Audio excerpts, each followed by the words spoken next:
اچھا، ایک بہت بڑا سوال ہے جس پر آج ہم بات کرنے والے ہیں۔ کیا یہ ممکن ہے کہ بغیر پیسوں کے بالکل صفر سے دولت بنائی جا سکے؟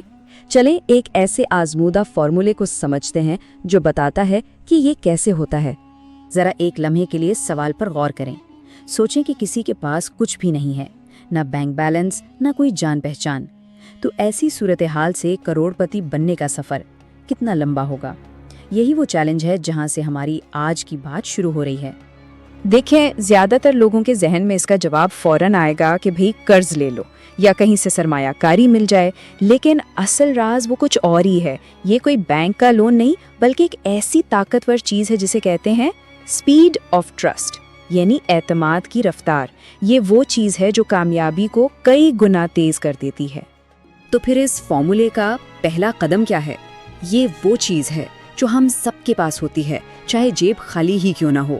یہ ہے ہماری شہرت، ہمارا کردار، جسے ہم اپنے سب سے قیمتی اثاثے میں بدل سکتے ہیں۔ اس سوچ کی بہترین مثال ہمیں تاریخ سے ملتی ہے۔ عبد الرحمن بن عوف جو ایک عظیم شخصیت تھے، ان کا یہ ایک جملہ ہی ان کی پوری سوچ کو ظاہر کرتا ہے۔ انہوں نے کسی سے مدد یا خیرات نہیں مانگی، بس کہا عمل کرنے کا موقع دو۔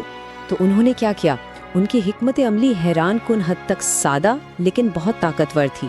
سب سے پہلے تو انہوں نے مفت کی پیشکش ٹھکرا دی تاکہ خود مختار رہیں۔ پھر بالکل چھوٹی چیزوں جیسے مکھن اور پنیر سے تجارت شروع کی، اور ان کا فوکس بڑے منافع پر نہیں بلکہ تیز فروخت پر تھا تاکہ پیسہ گردش میں رہے۔ اور پتہ ہے سب سے کمال کی بات کیا ہے؟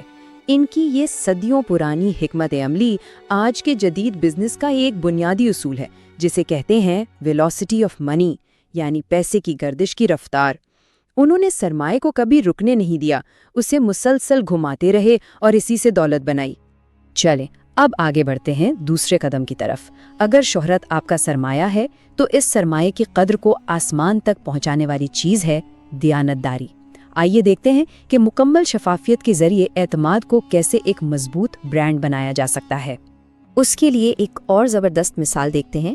امام ابو حنیفہ جو ریشم کے ایک بڑے تاجر بھی تھے، ان کے ساتھ ایک ایسا واقعہ پیش آیا جو کسی بھی کاروباری شخص کو پیش آ سکتا ہے، یعنی ایک تجارتی غلطی۔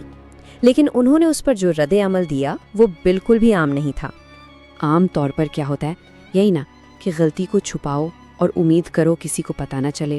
لیکن انہوں نے کیا کیا؟ انہوں نے نہ صرف اس عیب کا اعلان کیا بلکہ اس دن کی پوری کمائی خیرات کر دی۔ یہ ایک غیر معمولی فیصلہ تھا۔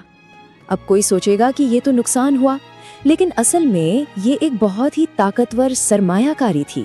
ان کی دیانتداری ان کا برانڈ بن گئی، ایک ایسی گارنٹی جسے ہم آج کی زبان میں کہتے ہیں یونیک سیلنگ پروپوزیشن یا USP، یعنی لوگ آنکھیں بند کر کے ان پر بھروسہ کرنے لگے۔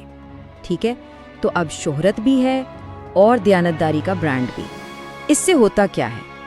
اس سے آپ کو وہ مواقع نظر آنا شروع ہو جاتے ہیں جو دوسروں کو نہیں دکھتے۔ اسے ہم کہہ سکتے ہیں اعتماد کا آربیٹراج۔ حضرت عروہ کی یہ کہانی دیکھیں کتنی دلچسپ ہے۔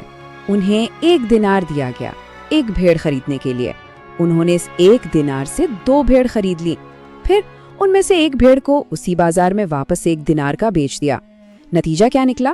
وہ 1 بھیڑ اور اصل دینار دونوں کے ساتھ واپس آئے۔ تو اس کا مطلب کیا ہوا؟ مطلب یہ کہ جو بھیڑ ان کے پاس بچی اس کی قیمت یعنی لاگت ان کے لیے تھی 0، بالکل 0۔ یہ منافع خالصتاً ان کی سمجھداری اور لوگوں کے ان پر اعتماد کا نتیجہ تھا۔ فائنانس کی دنیا میں اس چیز کو مارکیٹ انیفیشنسی کہتے ہیں، یعنی جب کوئی چیز اپنی اصل قیمت سے کم پر مل رہی ہو لیکن اس موقع سے فائدہ اٹھانے کی چابی کیا تھی؟ وہی اعتماد۔ لوگ ان پر بھروسہ کرتے تھے، اس لیے وہ ایسے سودے فوراً کر پاتے تھے۔ اور اب ہم پہنچتے ہیں اس فارمولے کے آخری اور سب سے ایڈوانسڈ قدم پر۔